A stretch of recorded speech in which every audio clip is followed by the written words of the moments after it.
Bismillahirrahmanirrahim. Assalamu alaikum dear students. Welcome to the online NMD CAT session of Stars Academy Johor Town. Today we are going to discuss the unit chemistry of hydrocarbons. So let's get started. तो students जैसा कि आप देख सकते हैं कि आज हमारी डिस्कशन है यूनिट नंबर 2 जो कि पीएमसी के अकॉर्डिंग यूनिट नंबर 14 बनता है, टॉपिक नंबर 14 बनता है chemistry of hydrocarbons. Chemistry of hydrocarbons में हम एल्केन्स, एल्कीन्स, एल्काइंस और बेंजीन के हवाले से कुछ सवालात देखेंगे। तो सबसे पहला सवाल देखते हैं। पहला सवाल है the structure of ethene is. Ethene जो कि इस तरह का मॉलिक्यूल है, यहां पर carbon atoms are sp2 hybridized. sp2 hybridized carbon के साथ दूसरी तरफ कार्बन sp2 हाइब्रिडाइज्ड है। sp2 हाइब्रिडाइज्ड कार्बन में 3 sp2 hybrid orbitals triangular planar structure बनाते हैं। आप जानते होंगे कि sp3 हाइब्रिडाइजेशन हो तो स्ट्रक्चर टेट्राहेड्रल होता है। अगर हाइब्रिडाइजेशन sp2 हो तो स्ट्रक्चर ट्राइएंगुलर प्लेनर होता है, और अगर हाइब्रिडाइजेशन sp हो तो स्ट्रक्चर लीनियर होगा। तो फिलहाल क्योंकि यहां पर ईथीन sp2 हाइब्रिडाइजेशन के हवाले से सवाल पूछा गया है, तो यहां पर राइट आंसर होगा delta triangular planar. Second question देखते हैं। सेकंड क्वेश्चन में हमें पूछा जा रहा है कि the carbon carbon bond length in benzene is. तो बेंजीन के अंदर अगर बात की जाए, बेंजीन में एल्केन्स और एल्कीन्स के दरमियान में 1.54 एंगस्ट्रॉम और 1.34 एंगस्ट्रॉम के दरमियान में, सही है जनाब, बेंजीन की कार्बन कार्बन बॉन्ड लेंथ होती है and it is 1.397 angstrom. 1.397 angstrom. Most probably यहां पर जो क्लोजेस्ट आंसर है वो बन रहा है बीटा। यहां पर बीटा आंसर बन गया 1.39 एंगस्ट्रॉम। थर्ड क्वेश्चन देखते हैं। थर्ड क्वेश्चन हमें पूछा जा रहा है कि all of the following have sp2 hybridized carbons except. यहां पर जितने भी मॉलिक्यूल हैं उनके अंदर sp2 हाइब्रिडाइज्ड कार्बन्स हैं सिवाय एक के। तो ये देखें जरा, पहला हमारा ऑप्शन बन रहा है acetylene. Acetylene C triple bond CH। Carbon जब sp हाइब्रिडाइजेशन करता है तब उसमें एक ट्रिपल बॉन्ड पाया जाता है, यानी कि यहां पर sp हाइब्रिडाइजेशन पाई जा रही है। अगला ऑप्शन है ईथीन। तो ये तो पक्की बात हो गई कि यहाँ पे sp2 हाइब्रिडाइजेशन नहीं है, तो अल्फा ऑप्शन जो है वो हमारा एक कैंडिडेट है सही जवाब के लिए। सेकंड ऑप्शन हम देखते हैं तो वो है ईथीन। ईथीन के अंदर अभी थोड़ी देर पहले मैंने कहा कि sp2 हाइब्रिडाइजेशन होती है। चार्ली ऑप्शन देखें वो है बेंजीन। आप जानते हैं कि बेंजीन के अंदर डबल सिंगल बॉन्ड पाए जा रहे हैं, और यहां भी हर कार्बन जो है वो sp2 हाइब्रिडाइज्ड है। इसी तरीके से अगर आप नेफ्थलीन देखते हैं, बेंजीन के ही आगे नेफ्थलीन, उसमें भी डबल सिंगल बॉन्ड पाए जा रहे हैं, उसके अंदर भी sp2 हाइब्रिडाइजेशन पाई जाएगी। सो यहां पर जो एसिटाइलिन है उसके अंदर sp2 हाइब्रिड ऑर्बिटल्स नहीं हैं। यहां हमारा सही जवाब हो गया अल्फा एसिटाइलिन। आगे चल पड़ते हैं। Question number 4। क्वेश्चन नंबर 4 में हमें पूछा जा रहा है कि maximum number of sigma bonds are found in. ये 4 कंपाउंड्स हैं आपके पास, अल्फा, बीटा, चार्ली और डेल्टा। इनमें से सबसे ज्यादा सिग्मा बॉन्ड कहां पर होंगे? याद रहे कि जो sp3 हाइब्रिडाइज्ड ऑर्बिटल्स होते हैं या जो सैचुरेटेड कंपाउंड्स होते हैं उनके अंदर मैक्सिमम सिग्मा बॉन्ड होंगे। तो मैक्सिमम सिग्मा बॉन्ड होते हैं जिनके अंदर सबसे ज्यादा sp3 हाइब्रिडाइज्ड ऑर्बिटल्स होते हैं, या फिर मैं ऐसे कहूं कि यहाँ पे सबसे ज्यादा सैचुरेशन जहां पर होगी उसमें सबसे ज्यादा सिग्मा बॉन्ड होंगे। अल्फा ऑप्शन और चार्ली ऑप्शन को आप देखें, वो ब्यूटीन है। ब्यूटीन के अंदर 1 2 3 4 एक डबल बॉन्ड है। डेल्टा ऑप्शन देखें तो 1 2 3 4 4 कार्बन है और यहां पर एक ट्रिपल बॉन्ड नजर आ रहा है। तो यहां पर sp3 हाइब्रिडाइज्ड कार्बन्स इधर अगर आप काउंट करें तो 1 2 और बस सिर्फ 2 कार्बन हैं जो sp3 हाइब्रिडाइज्ड हैं। यहां पर देखें तो 1 2 कार्बन हैं जो sp3 हाइब्रिडाइज्ड हैं। यहां पर एक हाइड्रोजन, 2 हाइड्रोजन और एक, यहां एक हाइड्रोजन है, इधर कोई नहीं है, साफ जाहिर है आप जानते हैं। तो अब कौन सा ऑप्शन बच गया? अब बच गया ऑप्शन बीटा, ब्यूटेन। ब्यूटेन में 1 2 3 4 कार्बन है, चारों सिंगली बॉन्डेड हैं, चारों सैचुरेटेड हैं, चारों ने sp3 हाइब्रिडाइजेशन की है। तो याद रहे कि जितने ज्यादा sp3 हाइब्रिडाइज्ड कार्बन होंगे, जितने ज्यादा सैचुरेटेड कार्बन होंगे, उतने ही ज्यादा सिग्मा बॉन्ड होंगे। तो यहां पर सिग्मा बॉन्ड 3 और एक 4 और 2 6 और एक 7 और 2 9 और एक 10 और 3 13 sigma bonds are there in butane molecule. इसके मुकाबले में ब्यूटीन, चाहे 1 ब्यूटीन हो चाहे 2 ब्यूटीन हो, और ब्यूटाइन यानी कि 1 ब्यूटाइन, उनके अंदर इतने सिग्मा बॉन्ड नहीं हो सकते, because sigma bonds are related with sp3 hybridization या सैचुरेशन या saturated bonds. So the right answer here is beta, butane. Fifth question देखते हैं। Fifth question says that maximum number of unhybridized p orbitals are associated with the molecule। तो यहां पर 4 molecule और चारों standard molecule हैं, ethane, ethene, ethyne और साथ बेंजीन। किसके अंदर सबसे ज्यादा अनहाइब्रिडाइज्ड ऑर्बिटल्स हैं? p ऑर्बिटल्स सबसे ज्यादा हैं। अल्फा ऑप्शन इथेन देखते हैं। इथेन के अंदर all the carbon atoms are singly bonded. यहां पर तमाम दोनों carbon they are sp3 hybridised, और जब कार्बन sp3 हाइब्रिडाइज्ड होते हैं उनके अंदर कोई भी अनहाइब्रिडाइज्ड p ऑर्बिटल नहीं होता। आगे चलते हैं, इथाइन देख लेते हैं। इथाइन के अंदर carbon, single bond carbon, single bond hydrogen, single bond hydrogen. Carbon की हाइब्रिडाइजेशन है sp, तो उसके पास py ऑर्बिटल और pz ऑर्बिटल, दोनों कार्बन के पास py और pz ऑर्बिटल वो अनहाइब्रिडाइज्ड होंगे। तो टोटल अनहाइब्रिडाइज्ड ऑर्बिटल्स यहां पर हो गए 1 2 3 4, 4 अनहाइब्रिडाइज्ड ऑर्बिटल्स हो गए इथाइन में। इसके मुकाबले में चार्ली ऑप्शन आप देखें, इथीन। इथीन के अंदर कार्बन, सिंगल बॉन्ड कार्बन, दोनों तरफ हाइड्रोजन है, sp2 हाइब्रिडाइजेशन हो गई। यहां पर pz अनहाइब्रिडाइज्ड है और दूसरे कार्बन के पास भी pz अनहाइब्रिडाइज्ड है। 1 और 1 2, टोटल 2 अनहाइब्रिडाइज्ड ऑर्बिटल्स हैं। अल्फा ऑप्शन में कोई अनहाइब्रिडाइज्ड ऑर्बिटल नहीं है। बीटा में 4 अनहाइब्रिडाइज्ड ऑर्बिटल हैं। चार्ली में 2 अनहाइब्रिडाइज्ड ऑर्बिटल हैं। देखते हैं delta option which is benzene. Benzene में आप जानते हैं benzene has a hexagonal framework जो कि सिग्मा फ्रेमवर्क कहलाता है। Each carbon has 1 unhybridised 2pz orbital.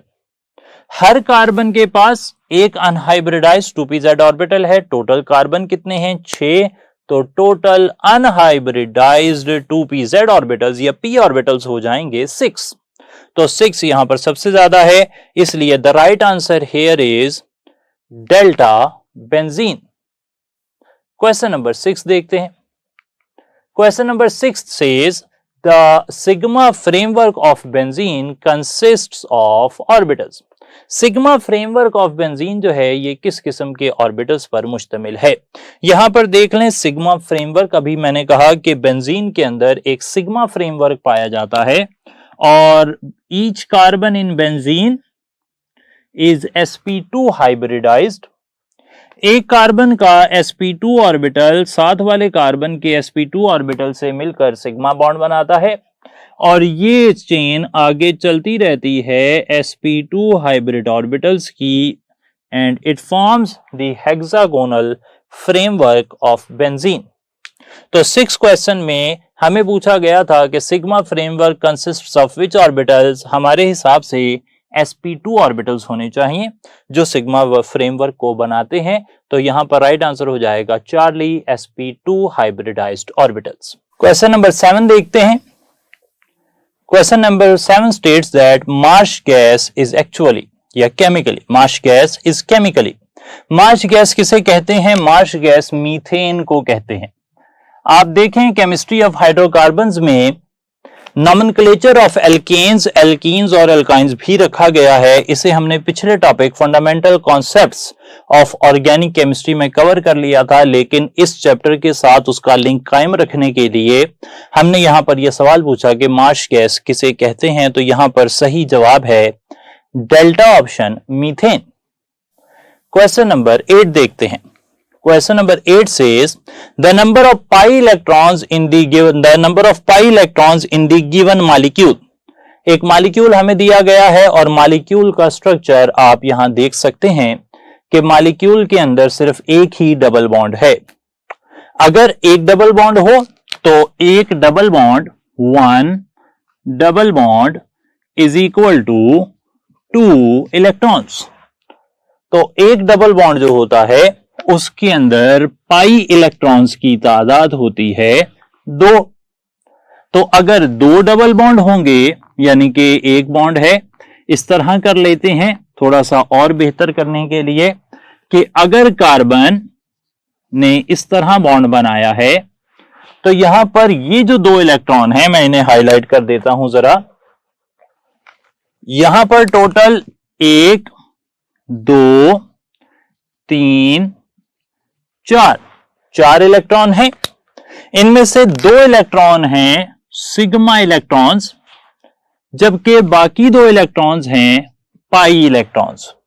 तो जब 2 एटम्स डबली बॉन्डेड होते हैं तो उनके अंदर जो पहला बॉन्ड होता है it is sigma bond and the second one is pi bond.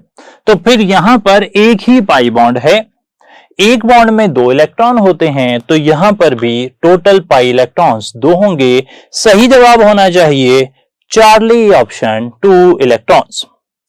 Question number 9 देखते हैं।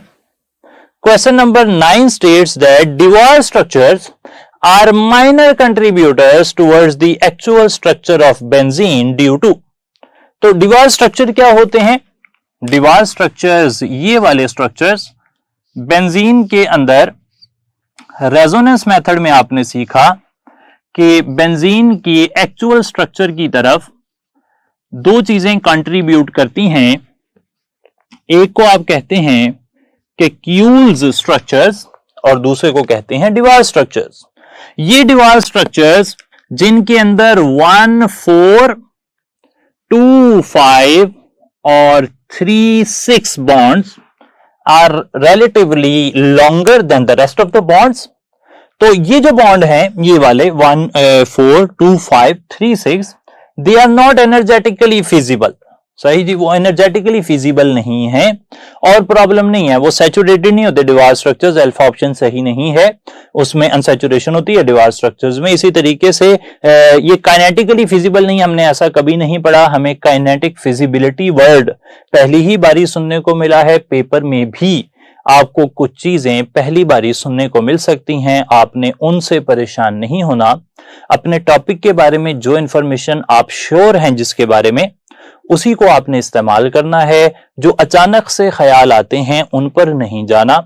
काइनेटिक फिजिबिलिटी हमने कभी नहीं सुनी, और जब हमने नहीं सुना तो आपने बैक करना है अपनी स्टेटमेंट, जो आपकी इंफॉर्मेशन है उसको, कि अगर कोई पर्टिकुलर फिनोमिनन, कोई पर्टिकुलर कॉन्सेप्ट आपने माशाल्लाह पूरा सेशन जो है, जो पैरेलल प्रेप भी चलाई और आपने रेगुलर सेशन भी अटेम्प्ट किया और सारा कुछ करने के बाद अगर आपके माइंड में नहीं आ रहा तो डेफिनेटली वो चीज एग्जिस्ट नहीं करती होगी। आप इस तरह नहीं सोचेंगे कि ये कौन सा कंसेप्ट है जो मैंने नहीं पढ़ा और शायद यही फिर सही आंसर हो, ऐसे नहीं है।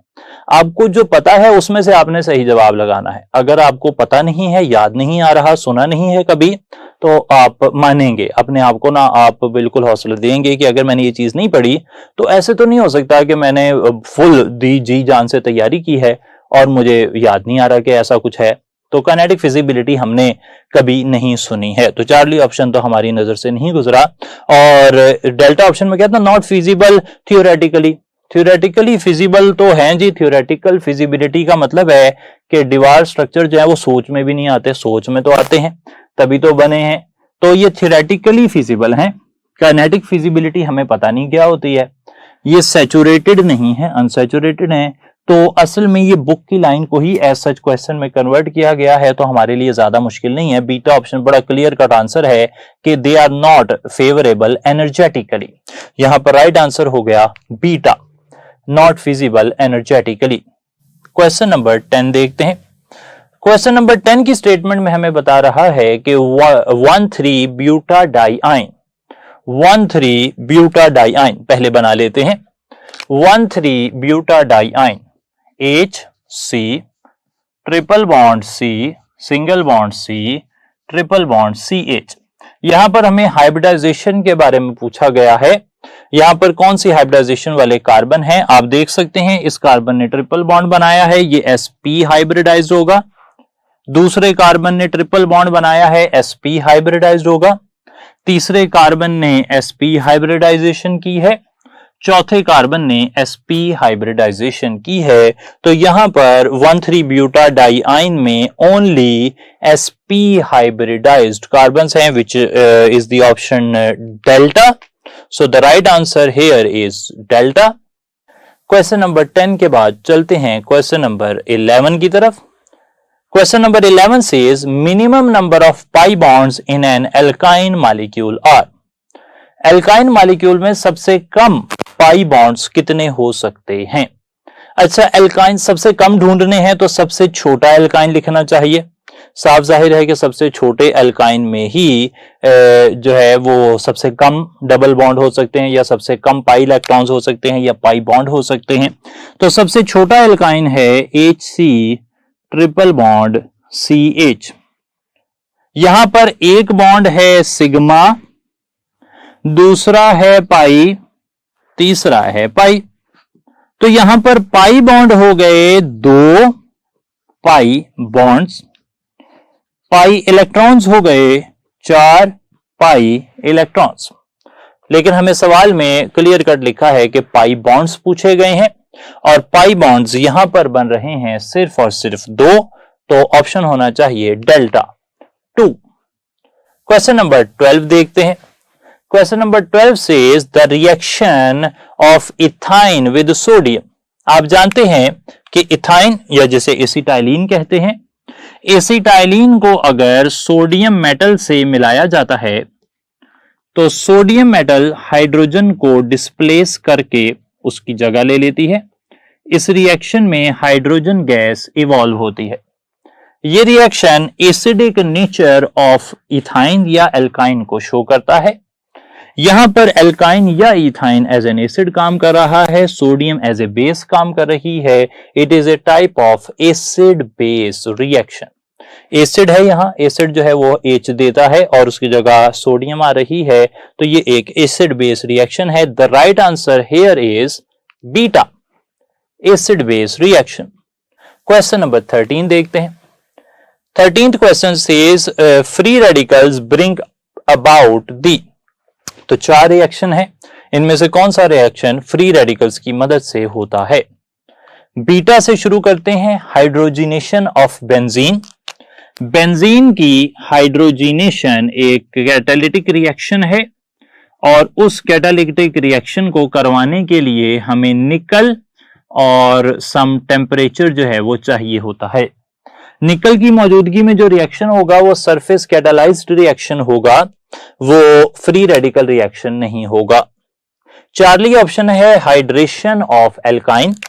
हाइड्रेशन ऑफ एल्काइन, आप जानते हैं कि एल्काइन के अंदर वाटर ऐड होता है और water as a positive and negatively charge species के तौर पर ऐड होता है। हाइड्रोजन एक कार्बन से और OH दूसरे कार्बन से जाकर जुड़ जाता है। इस क्लीवेज को, जिसके अंदर पॉजिटिव और नेगेटिव आयंस जो हैं वो स्प्लिट होकर कहीं जा रहे हों, उस बॉन्ड ब्रेकेज को हेट्रोलिटिक क्लीवेज कहते हैं, जबकि फ्री रेडिकल्स का बनना होमोलिटिक क्लीवेज कहलाता है। याद रख लें कि जो फ्री रेडिकल्स हैं वो होमोलिटिक क्लीवेज से बनते हैं, जबकि जो आयंस हैं वो हेटेरोलिटिक क्लीवेज से बनते हैं। तो यहां पर क्यों कर आयंस बन रहे हैं, इसलिए ये हेटेरोलिटिक क्लीवेज है। क्वेश्चन 13 में अगर हम बात करें चार्ली ऑप्शन की, डेल्टा ऑप्शन है हाइड्रोहेलोजिनेशन ऑफ एल्कीन। एल्कीन लिख लेते हैं और एल्कीन के अंदर हाइड्रोहेलोजिनेशन करते हैं, जिसमें अगेन पॉजिटिव और नेगेटिव चार्जेस वाली एक स्पीशी ऐड होगी, बॉन्ड ब्रेकेज होगा, पॉजिटिव और नेगेटिव आयंस बनेंगे। पॉजिटिव और नेगेटिव आयंस बनते हैं हेटेरोलिटिक क्लीवेज से, जबकि फ्री रेडिकल्स बनते हैं होमोलिटिक क्लीवेज से। तो यहां भी फ्री रेडिकल रिएक्शन नहीं हो रहा। अब चलते हैं अल्फा ऑप्शन की तरफ और जवाब हो जाएगा alpha option he, halogenation of alkyl benzene. Basically जो एल्काइल बेंजीन है CH3 फॉर एग्जांपल टोलुइन, इसकी हेलोजिनेशन सनलाइट में होती है और सनलाइट में होने वाला ये रिएक्शन एक हेलोजन को हाइड्रोजन की जगह सब्स्टिट्यूट कर देता है और एक हाइड्रोजन निकल जाती है, साथ HCl बन जाता है।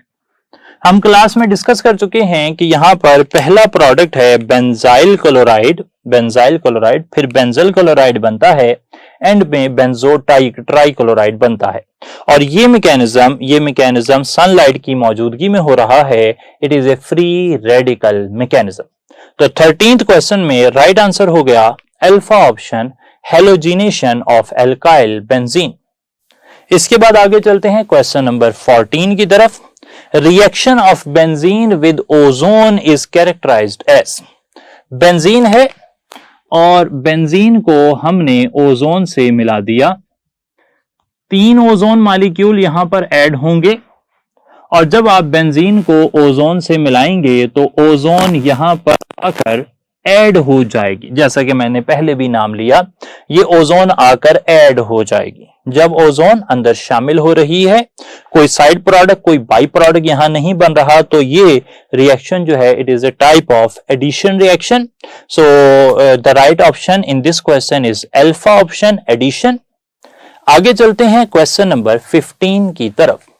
क्वेश्चन नंबर 15 में पूछा यह जा रहा है an example of ortho and para directing group. Ortho और पैरा डायरेक्टिंग ग्रुप्स आमतौर पर इलेक्ट्रॉन रिच स्पीशीज होते हैं, उनके पास लोन पेयर्स होते हैं।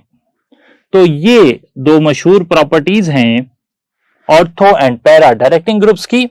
आप देख सकते हैं कि बीटा ऑप्शन नाइट्रो ग्रुप वो इलेक्ट्रॉन विड्रॉइंग ग्रुप है, उसके अंदर नाइट्रोजन पर पॉजिटिव होता है। सल्फोनिक ग्रुप इलेक्ट्रोनेगेटिव एटम लगे हैं, वो भी इलेक्ट्रॉन विड्रॉइंग होगा। डेल्टा ऑप्शन कार्बोक्सिलिक ग्रुप, उसमें भी इलेक्ट्रॉन विड्रॉइंग ग्रुप है, उसमें भी इलेक्ट्रॉन्स जो हैं वो विड्रॉ करने के लिए ऑक्सीजन एटम लगे हैं।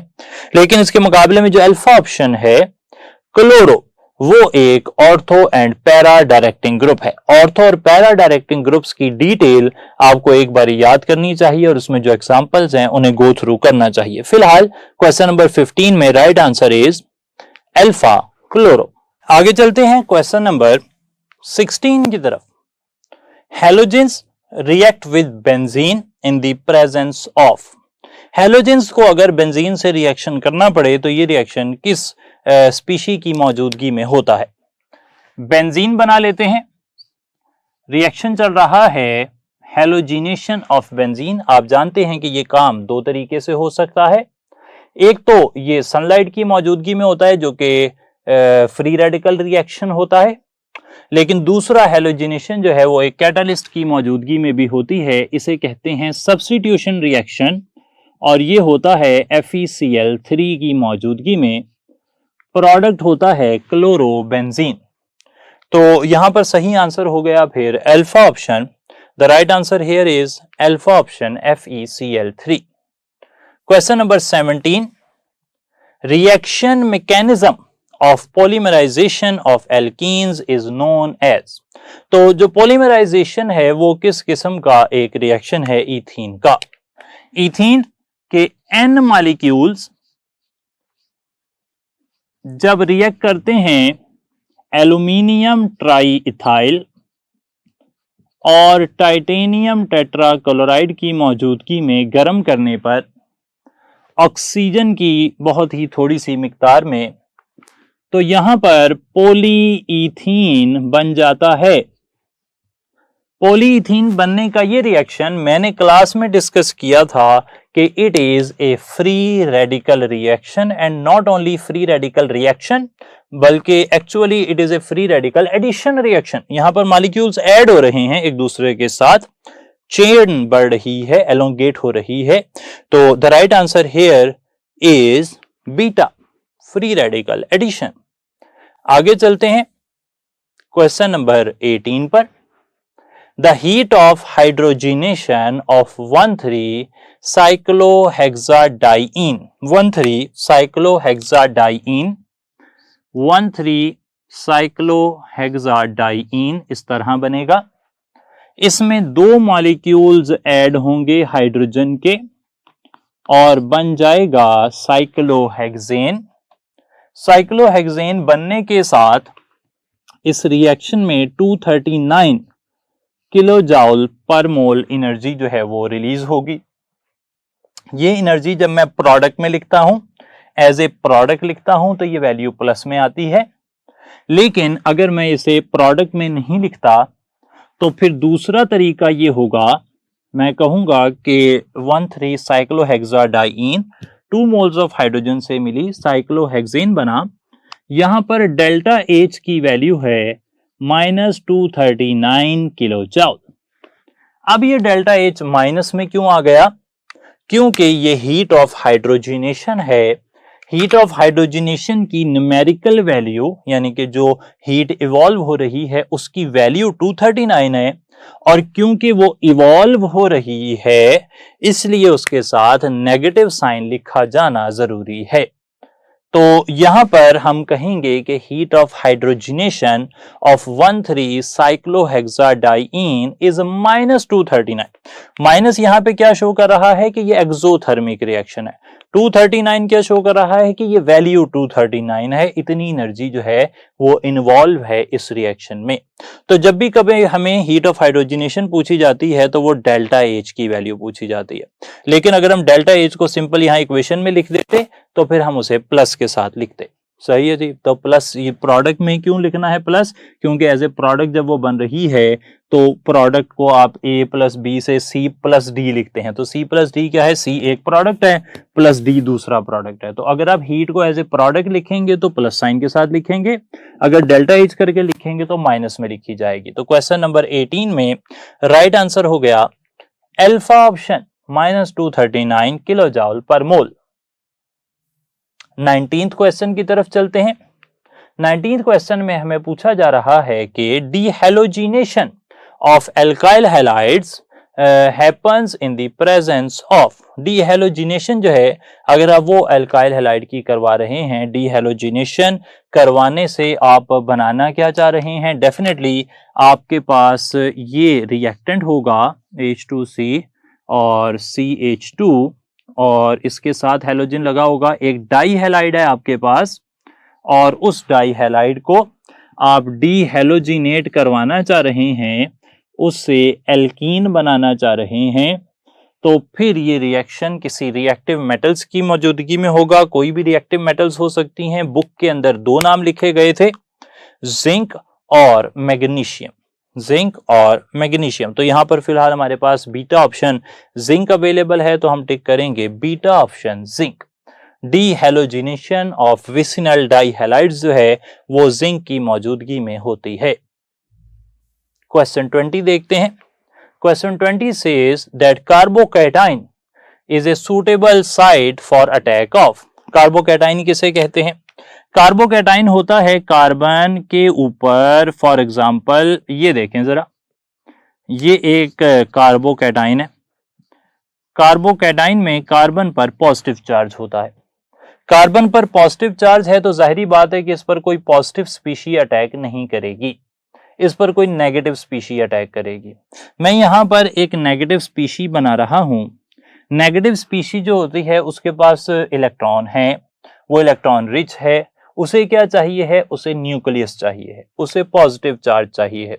जिसे पॉजिटिव चार्ज चाहिए होता है उसे आपने नाम देना है न्यूक्लियोफाइल का, nucleus loving, nucleus loving. Nucleophile किसे कहते हैं, न्यूक्लियस लविंग को, जिसे पॉजिटिव चाहिए।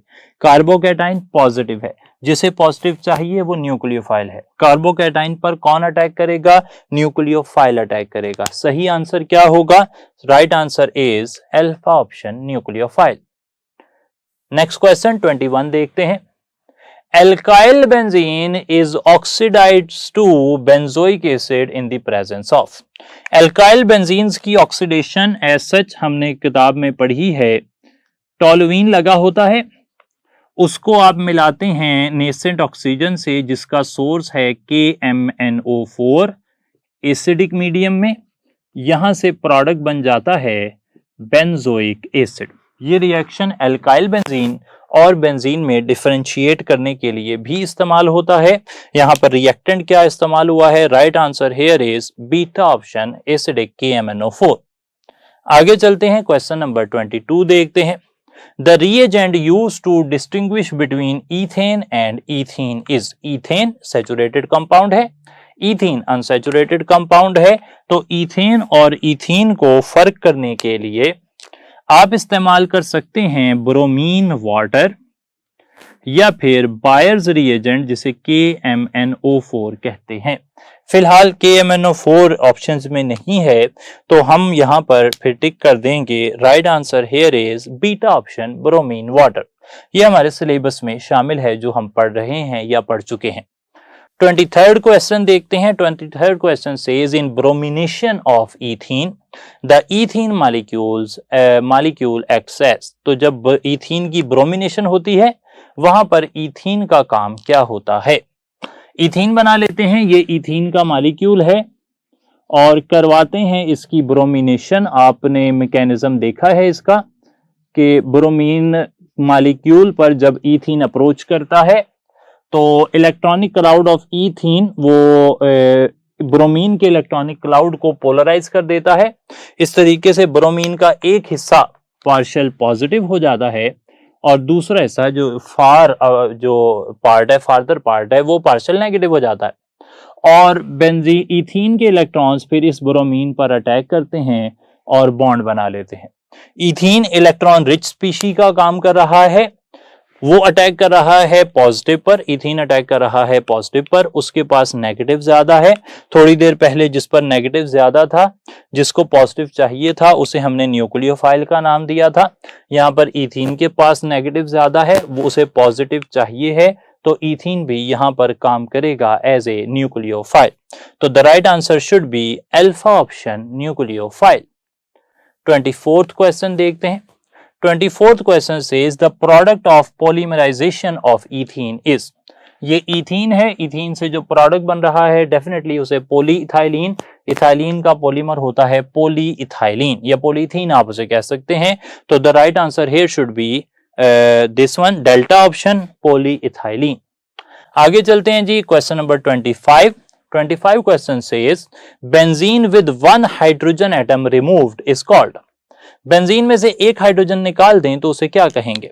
तीन चीजें हैं यहां पर जो आपको आनी चाहिए। पहली चीज है कि C6H6 इसे कहते हैं बेंजीन। अगर आप C6H6 में से एक हाइड्रोजन निकाल देंगे जैसा कि सवाल में पूछा गया है तो ये बन जाएगा C6H5, इसे फिनाइल ग्रुप कहते हैं। And substituted phenyl groups are called aryl groups. अगर आप C6H5 के साथ कोई X, Y, Z कोई ग्रुप लगा देंगे तो उस वक्त इस फिनाइल ग्रुप को एराइल ग्रुप कहते हैं। तो फिनाइल ग्रुप अकेला जो C6H5 है उसे फिनाइल कहते हैं। अगर वहां सब्स्टिट्यूएंट लग चुका हो लाइक फिनोल, यहां पर ये जिस तरह ये कार्बोक्सिलिक एसिड है तो ये कार्बोक्सिलिक ग्रुप लगने के बाद इस फिनाइल को नाम दिया जाएगा एराइल। अगर ना लगा हो ये कार्बोक्सिलिक ग्रुप माइनस कर दें तो इस वक्त ये क्या कहलाएगा, ये फिनाइल कहलाएगा। तो the right answer here is beta option phenyl. Question number 26 देखते हैं। During nitration of benzene the active nitrating agent is. तो एक्टिव नाइट्रेटिंग एजेंट बनता है नाइट्रिक एसिड और सल्फ्यूरिक एसिड के रिएक्शन से। चीजें बनती हैं H3O पॉजिटिव, HSO4 नेगेटिव और NO2 positive. This is the active nitrating agent in this reaction. तो the right answer here should be Charlie option NO2 positive. आगे चलते हैं, क्वेश्चन नंबर 27 देखते हैं। The most reactive compound towards nucleophiles is. Class में ये चीज मैंने आपको एक रिएक्टिविटी ऑर्डर की शक्ल में लिखकर दिखा दी थी, वही रिएक्टिविटी ऑर्डर मैं दोबारा से आपके सामने रख देता हूं। याद रख लें फॉर इलेक्ट्रोफाइल, फॉर इलेक्ट्रोफाइल दोनों ही नोट कर लें, दोनों आपके जहन में रहने चाहिए। इलेक्ट्रोफाइल के लिए एल्कीन सबसे ज्यादा रिएक्टिव है, दूसरे नंबर पर एल्काइन ज्यादा रिएक्टिव है, तीसरे नंबर पर बेंजीन रिएक्टिव है और चौथे पर एल्केन, क्योंकि एल्केन जो है ना वो दोनों से ही रिएक्ट नहीं करते। न्यूक्लियोफाइल के लिए रिएक्टिविटी में एल्काइन पहले नंबर पर है, एल्कीन दूसरे नंबर पर है, बेंजीन तीसरे नंबर पर है। तो क्योंकि हमें न्यूक्लियोफाइल के हवाले से पूछा गया है तो हम कहेंगे कि यहां पर जो एल्काइन है चार्ली ऑप्शन वो सही आंसर हो जाएगा। चार्ली ऑप्शन इथाइन वो ज्यादा रिएक्टिव होगा इस पर्टिकुलर केस में। इथाइन, उसके बाद इथीन, उसके बाद बेंजीन। ये था चार्ली ऑप्शन क्वेश्चन नंबर 27 में। आगे चलते हुए question number 28। Question number 28 says carbon hydrogen bond length in benzene is. तो very straight forward, it is 1.09 angstrom. आप देख सकते हैं कि रिकॉलिंग टाइप क्वेश्चंस भी हमें बीच बीच में देखने को मिल रहे हैं। क्वेश्चन नंबर 29 देख लेते हैं। The pi electrons in benzoic acid are. Pi electrons in benzoic acid are. Benzoic acid draw कर लेते हैं। बेंजोइक एसिड में 2, 4, 6 बेंजीन वाले 6 पाई इलेक्ट्रॉन तो हैं। 7 बेंजोइक एसिड में C double bond O OH होता है, यानी कि एक पाई बॉन्ड यहां भी है। पाई पाई पाई पाई, 4 पाई बॉन्ड हो गए। 4 पाई बॉन्ड में से हर एक में 2 इलेक्ट्रॉन्स हैं, तो फिर टोटल इलेक्ट्रॉन्स हो गए 8। तो right answer should B beta, 8 electrons. Question number 30 देखते हैं। 30th question. Naphthalene molecule has pi bonds. Naphthalene molecule में पाई बॉन्ड्स कितने हैं? नेफ्थलीन मॉलिक्यूल ड्रा कर लेते हैं। नेफ्थलीन मॉलिक्यूल में 3 बॉन्ड 1, 2, 3 बेंजीन के तरीके से होते हैं, जबकि इसके मुकाबले में जो सेकंड रिंग है उसके अंदर सिर्फ 2 डबल बॉन्ड होते हैं। Actually alternate double single bond जो हैं ये रेजोनेंस का बायस बनते हैं। तो यहां पर आप देखें double bond single bond, double bond single bond, double bond single bond, double bond single bond, double bond single bond. तो हर डबल बॉन्ड के साथ एक डबल बॉन्ड आ रहा है और इस काम के लिए सिर्फ 5 पाई बॉन्ड हमें चाहिए हैं और पाई बॉन्ड्स यहां पर हो गए 5। तो right answer should be alpha 5। 31st question देखते हैं। 31st question says the carbon carbon bond length in benzene lies between. तो कार्बन कार्बन बॉन्ड लेंथ जो बेंजीन की है उसकी लंबाई किन दो के दरमियान है? तो आप जानते हैं कार्बन कार्बन बॉन्ड लेंथ की जो लंबाई है वो 1.397 एंगस्ट्रॉम है बेंजीन में। एल्केन्स के अंदर 1.54 एंगस्ट्रॉम है और एल्कीन्स के दरमियान 1.34 एंगस्ट्रॉम है। तो the carbon carbon bond distance in benzene lies between, तो हम क्या कहेंगे? Between alkanes and alkenes. तो एल्कीन्स और एल्कीन्स के दरमियान में है। So the right answer should be alpha option alkanes and alkenes. आगे चलते हुए क्वेश्चन नंबर 32 देखते हैं। Which of the following compound contains an electron withdrawing group? Electron withdrawing group की मशहूर मिसालें जो आपको आनी चाहिए हैं, नाइट्रो ग्रुप है, सल्फोनिक ग्रुप है, कार्बोक्सिलिक ग्रुप है, बेंजल्डिहाइड यानी कि एल्डिहाइडिक ग्रुप है, नाइट्राइल है। तो इन सब में से फिलहाल मेरे पास नाइट्रो ग्रुप नजर आ रहा है बीटा ऑप्शन में, तो मैं ये कह सकता हूं बहुत ही यकीन के साथ अल्लाह के फजल से कि जो नाइट्रो ग्रुप है वो इलेक्ट्रॉन विथड्रॉइंग ग्रुप है। So the right answer here should B beta nitrobenzene, electron withdrawing group. बाकी सब के सब जो हैं वो इलेक्ट्रॉन डोनेटिंग ग्रुप्स हैं। 33rd क्वेश्चन देखते हैं। The ratio of carbon to hydrogen in benzene is. Benzene का फॉर्मूला है C6H6, 6 कार्बन है, 6 हाइड्रोजन हैं, और अगर आप रेशियो निकालें तो 1:1 आ जाती है। 1:1 तो जो कि यहां पर मौजूद है डेल्टा ऑप्शन में। सो the right answer here should B delta option 1:1। 34th question देखते हैं। Benzene is aromatic. Benzene is aromatic, it means that it has. Benzene aromatic है, इसका मतलब क्या है? एरोमेटिक कंपाउंड का मतलब हमने ये सीखा है कि अगर किसी कंपाउंड में अल्टरनेट डबल सिंगल बॉन्ड हो, या फिर हम कह सकते हैं डीलोकलाइज्ड पाई इलेक्ट्रॉनिक क्लाउड हो, तो आप कहते हैं कि ये जो है ये एरोमेटिक है। एरोमेटिक कंपाउंड्स एक हिस्टोरिकल बेसिस है बेंजीन को एरोमेटिक कहने का, क्योंकि स्टार्ट में जो बेंजीन और उसके डेरिवेटिव्स जो कंपाउंड्स मिले थे दे हैड एरोमा, लेकिन बाद में जो एरोमेटिक वर्ड है वो साइंटिफिक बेसिस पर जो अल्टरनेट डबल सिंगल बॉन्ड या रोटेशन ऑफ पाई इलेक्ट्रॉन्स और लोन पेयर्स है उसे एरोमेटिसिटी या एरोमेटिक जो है उससे रिलेट किया गया है। तो बेंजीन के अंदर क्योंकि delocalization of pi electrons, alpha option देखें, delocalization of sigma bond delocalize नहीं करता जी, सिग्मा बॉन्ड डीलोकलाइज नहीं करता, एटलीस्ट एफएससी में तो नहीं करता। हायर क्लासेस में हम नहीं बात कर रहे, तो जो एफएससी है उसके अंदर सिग्मा बॉन्ड जो है वो उसकी डीलोकलाइजेशन नहीं है, और जब डीलोकलाइजेशन नहीं है तो वो अल्फा ऑप्शन हमारा सही आंसर नहीं हो सकता।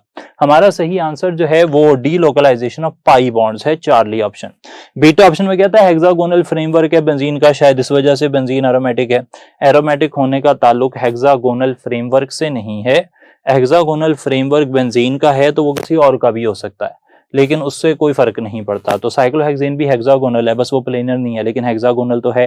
तो याद रखना है कि जो राइट आंसर है ना, यहाँ पे जो मैं बताना चाह रहा हूँ, इस सवाल को थोड़ा ज्यादा टाइम देने का मकसद ये है कि जो पेपर में सवाल आता है ना उसके अंदर हो सकता है कि राइट आंसर और बाकी आंसर सारे सही इंफॉर्मेशन दे रहे हो, इंफॉर्मेशन सारे सही दे रहे हो। हेक्सागोनल प्लेनर है बेंजीन, जी हाँ है, लेकिन क्या इसके पाई बॉन्ड डीलोकलाइज्ड हैं? जी हाँ हैं। तो अब ये तो दोनों स्टेटमेंट सही हैं, तो हम किसे सही करेंगे? जो सवाल की जरूरत है। सवाल ये है कि बेंजीन एरोमेटिक क्यों है? एरोमेटिक इसलिए है कि उसका पाई बॉन्ड रोटेट करता है। एरोमेटिक इसलिए नहीं है कि उसमें 6 कोने हैं। हेक्सागोनल प्लेनर होने की वजह से एरोमेटिक नहीं है। तो हो सकता है कि पेपर में 2-3 ऑप्शंस एक पर्टिकुलर कंपाउंड के बारे में ट्रू हो, लेकिन वो राइट आंसर ना हो। राइट आंसर कौन सा होता है? जो कि उस बिकॉज को जो है ना वो जस्टिफाई कर रहा होता है। सही है जनाब, बिकॉज को जो जस्टिफाई कर रहा होता है। क्लियर हो गई बात? तो हम ऐसे जो है ना ये कहेंगे कि ये वाला जो है, फॉर एग्जांपल मेरे पास ये रिमोट है और मैं इससे यहाँ पर एक रेड लाइट जो है वो यहाँ पर पड़ रही है, और कोई आपसे पूछता है या मैं अपने आप से ही कभी सवाल पूछूं कि जनाब यहाँ से जो है ये रेड लाइट क्यों निकल रही, तो इसका आंसर जो है हम ऐसे कहेंगे, राइट आंसर ये होगा कि जनाब इसके अंदर जो भी क्रोमेटर लगा हुआ है, जो भी सोर्स ऑफ लाइट है वो एमिटिव रेड लाइट करता है। सही है, ये हो गया राइट आंसर, ये तो सही बात है। लेकिन अगर ऐसे कोई कहे कि जनाब ये इसलिए लाइट एमिट कर रहा है, रेड लाइट इसलिए एमिट कर रहा है क्योंकि इसके अंदर सेल हैं। अच्छा, सेल हैं तो लाइट एमिट कर रहा है, यहां तक तो सही है, लेकिन सेल हैं तो रेड लाइट एमिट करेगा, ये कैसे साबित हो गया? ब्लू भी तो कर सकता है, ग्रीन भी तो कर सकता है, रेड ही क्यों कर रहा है? तो रेड करने की वजह क्या है कि इसमें जो सोर्स है वो रेड लाइट एमिटर है। सही है, ये नहीं कि इसमें सेल है, सेल तो जनाब किसी और में हो सकते हैं, वो ग्रीन लाइट एमिट कर रहा हो। तो सेल होना एक ट्रू स्टेटमेंट है अबाउट दिस डिवाइस, लेकिन वो एक्चुअल रीजन नहीं है इसके रेड लाइट एमिट करने का। रेड लाइट एमिट करने का जो रीजन है वो ये है कि इसके अंदर जो भी क्रोमेटर लगा हुआ है वो रेड लाइट एमिटर है। तो फिलहाल यहां इस लंबी डिस्कशन से हम सवाल के जवाब पर पहुंचे हैं कि 34th question has the right answer charlie option D, localization of pi electrons या पाई बॉन्ड्स। 35th क्वेश्चन देखते हैं। The compound formed by acylation of benzene. Acylation of benzene, benzene को आप मिलाते हैं एसाइल हैलाइड से और ये रिएक्शन एल्यूमिनियम क्लोराइड की मौजूदगी में करवाया जाता है। यहां से बनती है एसाइल बेंजीन। हम एग्जाम्पल ले लेते हैं एसीटाइल क्लोराइड से स्टार्टिंग मटेरियल, तो ये बन जाएगा एसीटोफिनोन और यही चीज हमें ऑप्शंस में मिल रही है। साफ जाहिर है कि एसाइल हैलाइड से मिलाएंगे तो फिनोल नहीं बन सकती, क्योंकि यहां पर जो ग्रुप इंट्रोड्यूस होना है वो COR होना है। तो R की वैल्यू अगर हम CH3 रखें तो ये बिल्कुल डेफिनेटली ये जो डेल्टा ऑप्शन है वो बन जाता है। तो right answer in this question is delta option acetophenol. जब आप बेंजीन की एसाइलेशन जनरली करते हैं तो एसाइल बेंजीन बनती है, लेकिन हमारे चारों ऑप्शंस में एसीटोफिनोन है, जिसे एसीटोफिनोन बनाने के लिए, एसिटाइल बेंजीन भी उसे कहते हैं, वो बनाने के लिए यहां पे एसाइलेशन ही की गई है। तो 35th क्वेश्चन में हमने कहा डेल्टा ऑप्शन। आगे चलते हैं 36 क्वेश्चन देखते हैं। Benzene has sigma electrons. Benzene, एक बेंजीन यहां फिर से ड्रॉ कर लेते हैं, बल्कि हम इसी बेंजीन को देख लेते हैं। फॉर एग्जांपल यहां पर 1 2 3 4 5 6 कार्बन हाइड्रोजन बॉन्ड है, 6 कार्बन कार्बन बॉन्ड है। हर बॉन्ड में अगर हम एवरेज 2 इलेक्ट्रॉन रखें, 2 ही होते हैं डेफिनेटली, तो 2 4 6 8 10 12 सिग्मा इलेक्ट्रॉन्स हो गए कार्बन हाइड्रोजन के बीच में। 14 16 18 20 22 24। साफ जाहिर है कि 12 याद रख लें। बेंजीन के अंदर एक टेबल ही बना लेते हैं, आइंदा के लिए हमारे काम आ जाएगा। बेंजीन के अंदर पाई बॉन्ड जो हैं, पाई इलेक्ट्रॉन्स, वो 6 हैं। बेंजीन के अंदर पाई इलेक्ट्रॉन 6 हैं। सिग्मा इलेक्ट्रॉन जो हैं वो 24 हैं, 24। बेंजीन के अंदर कार्बन कार्बन सिग्मा बॉन्ड जो होते हैं वो 6 होते हैं। बेंजीन के अंदर कार्बन कार्बन सिग्मा इलेक्ट्रॉन 12 होते हैं। बेंजीन के अंदर कार्बन हाइड्रोजन सिग्मा बॉन्ड 6 होते हैं। बेंजीन के अंदर कार्बन हाइड्रोजन सिग्मा इलेक्ट्रॉन 12 होते हैं। तो ये ना एक जनरल ओवरव्यू है, आप अगर इसे याद करेंगे तो आइंदा आपको इस तरह के सवाल में कोई ज्यादा टाइम नहीं लगाना पड़ेगा। फिलहाल 36 question has the right answer beta option 24। 37th question देखते हैं। Number of malic acid molecules that can be prepared. Number of malic acid molecules that can be prepared by catalytic oxidation of one benzene. तो ये stoichiometry related question हमें benzene से पूछा गया है। याद रहे कि बेंजीन का एक मॉलिक्यूल 4.5 ऑक्सीजन से मिलता है विनेडियम पेंटाऑक्साइड की मौजूदगी में। विनेडियम पेंटाऑक्साइड 450 डिग्री सेंटीग्रेड, और साथ दूसरा स्टेप फिर वाटर डाला जाता है एंड पर। तो आखिरकार यहां से मैलिक एसिड बनता है। मैलिक एसिड इस तरीके से मैलिक एसिड बन जाता है। साथ 2 कार्बन डाइऑक्साइड बनते हैं, 2 कार्बन डाइऑक्साइड बनते हैं और 4 वाटर बनते हैं। सही है, 4 वाटर 2 कार्बन डाइऑक्साइड बन जाते हैं। तो ये आपने देख लेना है। Water I don't think so कि 4 हैं जी, आपने वाटर देख लेने हैं कितने हैं। फिलहाल एक बेंजीन से बनते हैं एक मैलिक एसिड। पहले मैलिक एनहाइड्राइड बनता है, फिर मैलिक एसिड बनता है और 2 कार्बन डाइऑक्साइड बनते हैं। आप देख सकते हैं कि बेंजीन में 1 2 3 4 5 6 कार्बन हैं। 4 ये रहे और 2 कार्बन डाइऑक्साइड की फॉर्म में। तो अगर एक बेंजीन रिएक्ट करेगा तो फिर एक मैलिक एसिड बनेगा, और अगर 2 बेंजीन रिएक्ट करेंगे तो 2 मैलिक एसिड बनेंगे। तो सीधी 1:1 रेशियो है। सही जनाब। तो यहां पर राइट आंसर फिर हो जाएगा क्वेश्चन नंबर 37 में delta option 1 molecule. Next question is 38th question. Which group when attached to benzene increases its reactivity? हम जानते हैं कि ortho and para directing groups increase the reactivity of benzene except one and that is chloro. Chloro जो है वो ortho para director है लेकिन deactivator है। इसके अलावा जो OH, NH2, OR, R वगैरह हैं वो सब के सब ऑर्थो एंड पैरा डायरेक्टर हैं एंड दे आर एक्टिवेटर्स। तो NH2 ग्रुप जो कि अमाइनो बेंजीन में पाया जाता है जिसे एनिलीन भी कहते हैं वो ऑर्थो पैरा डायरेक्टर है और एक्टिवेटर है। तो यहां पर राइट आंसर हो जाएगा charlie option amino group. 39th question देखते हैं। The molecule that has 6 sp2 hybridized carbons.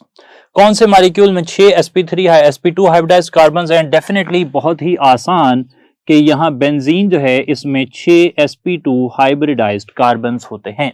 Further मैं बताता चलूं कि जो नेफ्थलीन है, नेफ्थलीन के अंदर 10 sp2 हाइब्रिडाइज्ड कार्बन्स होते हैं।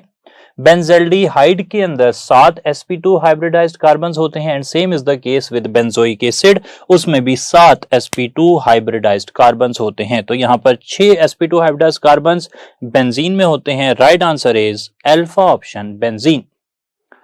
40th क्वेश्चन देखते हैं। All of the following are electrophilic substitution reactions except. तो electrophilic substitution reactions second option जो है हमारा बीटा ऑप्शन है, उसे आप देख लें। Halogenation of benzene using FeCl3। Halogenation of benzene using FeCl3 इसे आप सब्स्टिट्यूशन रिएक्शन कहते हैं। प्रोडक्ट है क्लोरोबेंजीन। इसी तरीके से चार्ली ऑप्शन नोट करें। Friedel craft alkylation of benzene, benzene की फ्रीडल क्राफ्ट एल्काइलेशन करवाई जा रही है AlCl3 की मौजूदगी में। यहां बनता है एल्काइल बेंजीन। डेल्टा ऑप्शन देखें। Nitration of benzene, nitric acid से बेंजीन को मिलाया जा रहा है sulphuric acid and 50 to 55 degree centigrade यहां पर बन रहा है नाइट्रोबेंजीन। तो ये सब के सब इलेक्ट्रोफिलिक सब्स्टिट्यूशन रिएक्शन है, not alpha option. Alpha option जो कि टोलुइन की हैलोजिनेशन है, मैंने अभी आपसे थोड़ी देर पहले आज के टेस्ट में ही डिस्कस किया कि वो एक फ्री रेडिकल मैकेनिज्म है जिसमें बारी बारी एक एक हाइड्रोजन रिप्लेस होता है हैलोजन से और बेंजाइल क्लोराइड, बेंजल क्लोराइड और बेंजो ट्राइक्लोराइड बनते हैं। तो right answer in 40th question is alpha option halogenation of toluene. Next question देखते हैं 41st। 2,4,6 trinitrophenol 2,4,6 trinitrotoluene has hydrogen atoms in benzene ring. 2,4,6 trinitrotoluene पहले ड्रॉ करते हैं। टोलुइन यानी कि CH3 लगा होगा, 2 पर नाइट्रो लगा है, 4 पर नाइट्रो लगा है, 6 पर नाइट्रो लगा है। 2,4,6 ट्राइनाइट्रोटोलुइन। रूल ये कहता है कि बेंजीन के अंदर हर कार्बन के साथ 6 हाइड्रोजन है, लेकिन जिस कार्बन के साथ कोई ग्रुप लग जाए, जिस कार्बन के साथ कोई ग्रुप लग जाए, जिस कार्बन के साथ कोई ग्रुप लग जाए, जिस कार्बन के साथ कोई ग्रुप लग जाए उसका हाइड्रोजन चला जाता है, क्योंकि बेंजीन सब्स्टिट्यूशन शो करती है। जहां पर कोई ग्रुप लगा है वहां का हाइड्रोजन डिस्प्लेस हो गया है। 6 कार्बन थे, formula was C6H6। 6 carbon 6 hydrogen, 4 group लगे हैं, 4 हाइड्रोजन चले गए, पीछे कितने हाइड्रोजन रह गए? 2 हाइड्रोजन एटम रह गए। तो 41st क्वेश्चन में right answer is beta option 2। 42nd question देखते हैं। Which of the following is electrophile for alkylation. ये आपके सामने एल्काइलेशन लिखी हुई है। आप जानते हैं कि एल्काइलेशन में AlCl3 Cl से मिलकर AlCl4 नेगेटिव बनाता है और बनता है R पॉजिटिव एल्काइल ग्रुप और वो आगे अटैक करता है फ्रीडल क्राफ्ट एल्काइलेशन में। तो 42nd क्वेश्चन में right answer is beta option R positive. 43rd question देखते हैं। Metachloro nitrobenzene is the product of. आपको याद रखना पड़ेगा कि मेटा प्रोडक्ट उस वक्त बनते हैं जब बेंजीन में जो पहला सब्स्टिट्यूएंट लगा है वो मेटा डायरेक्टर है। टोटल ये जो कंपाउंड जिसकी हमें बात बताई जा रही है उसका नाम है मेटाक्लोरो नाइट्रोबेंजीन। इसमें दो सब्स्टिट्यूएंट लगे हैं, कौन कौन से? क्लोरो और नाइट्रो। इनमें से एक ऑर्थोपैरा डायरेक्टर है, कौन सा ऑर्थोपैरा डायरेक्टर है? क्लोरो। एक मेटा डायरेक्टर है, कौन सा? नाइट्रो। तो अगर हमें मेटा प्रोडक्ट बनाना है मेटा क्लोरो नाइट्रोबेंजीन तो हमें पहले मेटा डायरेक्टर लगाना है, बाद में क्लोरीन डालनी है। यानी कि मेरा स्टार्टिंग मटेरियल हो सकता है नाइट्रोबेंजीन और उसे मैं मिला दूंगा क्लोरीन से इन द प्रेजेंस ऑफ FeCl3। याद रहे कि जो पहला सब्स्टिट्यूएंट है वो ओरिएंटेशन डिसाइड करता है ऑफ द सेकंड सब्स्टिट्यूएंट। अगर पहला सब्स्टिट्यूएंट मेटा डायरेक्टर है तो वो आने वाले ग्रुप को मेटा पर भेजेगा। अगर पहला ऑर्थोपैरा डायरेक्टर होता तो वो आने वाले ग्रुप्स को ऑर्थो और पैरा पर भेजता। फिलहाल मेटाक्लोरो नाइट्रोबेंजीन बन सकता है by the halogenation of nitrobenzene. So the right answer here is beta option, halogenation of nitrobenzene. 44th question देखते हैं। Acetone is the tautomer of. Acetone लिख लेते हैं पहले। एसीटोन इस तरीके से एसीटोन का मॉलिक्यूल आप शो कर सकते हैं। एसीटोन असल में हमने प्रोपाइन की हाइड्रेशन से बनाया था और प्रोपाइन की हाइड्रेशन से एक कंपाउंड ये बना था। प्रोपाइन की हाइड्रेशन से ये कंपाउंड बना था और इसकी टॉटोमराइजेशन से एसीटोन बना था जिसे प्रोपानोन भी कहा था। ये जो कंपाउंड है इसे कहते हैं प्रोपिनोल, 2 प्रोपिनोल। बेसिकली ये जो कार्बन है 2 उस पर OH लगा हुआ है तो 2 प्रोपिनोल सही है, या प्रोपीन 2 ओल, दोनों ही नाम जो हैं वो सही हैं। तो यहां पर सही जवाब हो जाएगा चार्ली ऑप्शन। ये दोनों टॉटोमर्स हैं एक दूसरे के, प्रोपिनोल और एसीटोन। 45th क्वेश्चन देखते हैं। Which of the following deactivates benzene ring. तो डीएक्टिवेटर्स जो होते हैं आमतौर पर सारे मेटा डायरेक्टर डीएक्टिवेटर हैं, बार बार बताई जा रही है बात। साथ साथ क्लोरो एक ऑर्थोपैरा डायरेक्टर है लेकिन वो भी डीएक्टिवेटर है।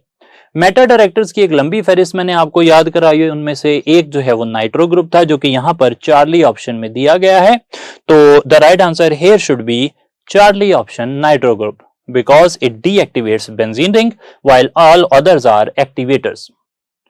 46 क्वेश्चन देखते हैं। Ethene is more reactive than benzene due to। Ethene जो है वो बेंजीन से ज्यादा रिएक्टिव क्यों है? इसका जवाब हमने बेंजीन की इलेक्ट्रोफिलिक सब्स्टिट्यूशन रिएक्शंस के मैकेनिज्म में देखा। हमने कहा था कि the highly stable delocalized pi electronic cloud of benzene is not readily available for attack by a weak attacking electrophile। असल में बेंजीन कम रिएक्टिव इसलिए है कि बेंजीन के इलेक्ट्रॉन्स आर नॉट लोकलाइज्ड।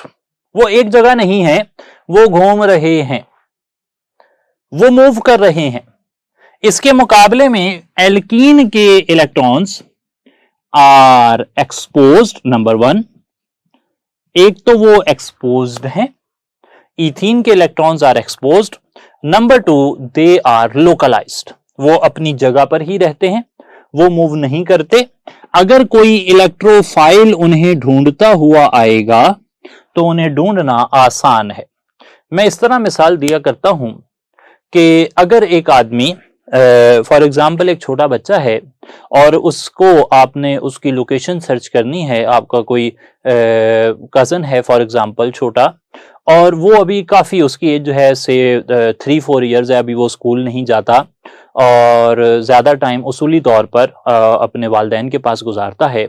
आपको उसे ढूंढना है तो आपको सिर्फ उसके घर जाना है और आपको वो मिल जाएगा, क्योंकि he has a localized possibility. Of existence, वो लोकलाइज्ड है, आपको पता है कि वो कहाँ पे है, तो आप सीधा जाएंगे, आप उससे मिल लेंगे, उससे खेल कूद लेंगे उसके साथ, जैसा कि इलेक्ट्रोफाइल ईथीन के इलेक्ट्रॉन्स को बआसानी ढूंढ सकता है। इसके मुकाबले में अगर आपका कोई और जानने वाला है, कोई बड़े हैं और वो जो है ना वो ट्रैवलिंग से रिलेटेड जो है बिजनेस में है, वो ट्रैवल करते रहते हैं मुख्तलिफ जगहों पे, वीलॉगर हैं या ब्लॉगर हैं या कोई और किसी रेस्टोरेंट वगैरह के लिए कुछ लिखते हैं या इस तरह का कोई इवेंट जिसमें he has to move continuously, तो फिर अगर आपको उन्हें ढूंढना है तो ये मुश्किल काम हो जाएगा। आप घर जाएंगे, हो सकता है वो घर ना हो, जहां जॉब करते हैं आप वहां जाएं तो पता लगे कि वो कुछ दिन की छुट्टियां लेकर कहीं गए हुए हैं, तो फिर वो ना he is continuously in motion, so it is hard to find him. तो जब उसे ढूंढना मुश्किल हो जाएगा तो फिर उसके साथ मिलकर बैठना, बॉन्डिंग भी मुश्किल हो जाएगी। तो you say that the pi electrons of benzene are delocalized, they are continuously in motion, so it is hard to find them, it is hard to attack on them as compared to those of ethene that are localized। तो basically जो ethene है इसके electrons are exposed, number one, and they are localized, so the right answer here should be beta option, more exposed localized electrons। 47th question देखते हैं। Markovnikov's rule helps to explain the addition of unsymmetrical reagent to। तो जो unsymmetrical reagent को जब add किया जाता है किसी कंपाउंड में तो negative part goes to that carbon atom with lesser number of hydrogens. लेकिन वो जो कंपाउंड है अगर वो एक सिमेट्रिकल एल्कीन है तो फिर Markovnikov's रूल हमें कोई इंफॉर्मेशन नहीं देता, because both the parts on either side of double bond are alike। Markovnikov's rule is particularly useful to explain the addition of unsymmetrical reagent to unsymmetrical alkenes। Unsymmetrical alkenes में दोनों तरफ जो carbon होते हैं they are not alike, double bond की दोनों side पर चीजें एक जैसी नहीं हैं। and now Markovnikov's rule comes into play and it says that the negative part of the added reagent should go to that carbon atom with a lesser number of hydrogens, and why so? इसकी वजह मैंने बताई थी, stability of carbocation। So the right answer here should be delta option, unsymmetrical alkenes।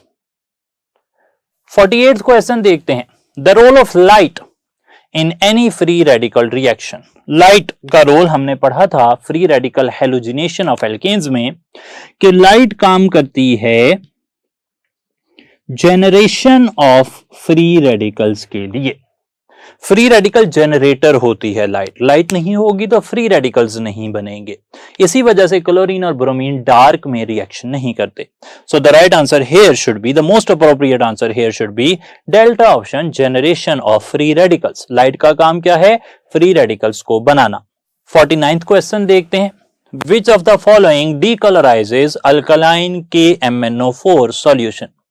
KMnO4 solution जो है ना potassium पर manganate solution, हमें ये पक्का हो गया है, यकीनी बात है कि KMnO4 सॉल्यूशन बेंजीन से रिएक्ट नहीं करता, लेकिन ये टोलुइन से रिएक्ट करता है और बेंजोइक एसिड बनाता है। इसी तरीके से ईथीन में भी लोकलाइज्ड डबल बॉन्ड है तो ये उससे भी रिएक्शन करता है और कलर खत्म हो जाता है, डिस्चार्ज हो जाता है। तो यहां पर जो अल्फा ऑप्शन है और चार्ली ऑप्शन है, अल्फा और चार्ली दोनों ही KMnO4 से रिएक्ट करते हैं और पोटेशियम परमैंगनेट के कलर को डिस्चार्ज करते हैं, वाइल बीटा ऑप्शन वो ये रिएक्शन नहीं देता। तो क्योंकि अल्फा और चार्ली दोनों सही हैं तो right answer should B delta option, both A and C। Now coming to the last question, the 50th question. 50th question says the Friedel-Crafts reaction is catalyzed by। Friedel-Crafts reaction, जैसा कि मैंने यहां पर ये रहा जी एक Friedel-Crafts reaction मैंने लिखा हुआ है। Friedel-Crafts reaction AlCl3 की मौजूदगी में हो रहा है। During lecture we have discussed that aluminium chloride is a Lewis acid। Aluminium chloride एक लुईस एसिड है, it is electron deficient. Electron deficient होने की वजह से ये जो ना इस तरीके से रिएक्शन करता है, लाइक दिस। ये इलेक्ट्रॉन्स को ना अकोमोडेट कर लेता है। ये जो पॉजिटिव आयन बनाता है, R पॉजिटिव बनाता है। वाई? क्योंकि एल्यूमिनियम क्लोराइड को 2 इलेक्ट्रॉन की कमी है और एल्यूमिनियम क्लोराइड इलेक्ट्रॉन की कमी पूरी करने के लिए Cl नेगेटिव से बॉन्ड बना लेते हैं। जब Cl नेगेटिव इधर आ जाता है तो पीछे R पॉजिटिव बच जाता है। ये है फ्रीडल क्राफ्ट रिएक्शन की base. Lewis acids AlCl3 like Lewis acid जो हैं वो यहाँ पर काम करते हैं एज ए कैटालिस्ट। तो यहाँ पर ऑप्शन बन रहा है beta. Right answer in 50th question is beta Lewis acid. तो ये था जी 50th क्वेश्चन के साथ हमारी आज की डिस्कशन की समरी। आपने तमाम तर क्वेश्चंस देखे कि किस तरीके से हम मुख्तलिफ चीज़ों को, यहाँ पर याद रहे कि हम क्वेश्चंस जो है ना वो थोड़ा आपकी अंडरस्टैंडिंग बेहतर करते हुए स्टेप बाय स्टेप आपको ऊपर लेकर चल रहे हैं। बहुत एडवांस्ड लेवल के क्वेश्चंस फिलहाल हम आपसे कुछ डाल रहे हैं, रिलेटिवली उनकी प्रोपोर्शन कम है।